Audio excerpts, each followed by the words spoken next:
అమరావతి సచివాలయం నుంచి పూర్తిస్థాయి పరిపాలన అందించేందుకు ఏపీ సీఎం చంద్రబాబు సిద్ధమవుతున్నారు.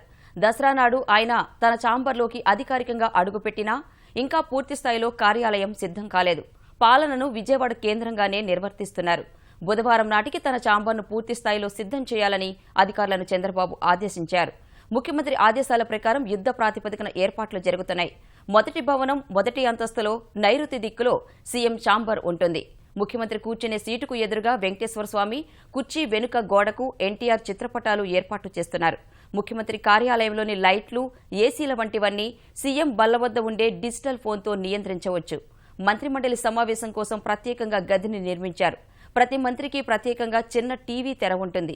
వాటితో అవసరం లేకపోతే మీట నొక్కగానే లోపలకు వెళ్లిపోయేలా ఏర్పాటు చేశారు. ముఖ్యమంత్రి కార్యాలయ అధికారుల కోసం 4 పెద్ద ఛాంబర్లు, సిబ్బంది కోసం పేషీలు సిద్ధం చేశారు.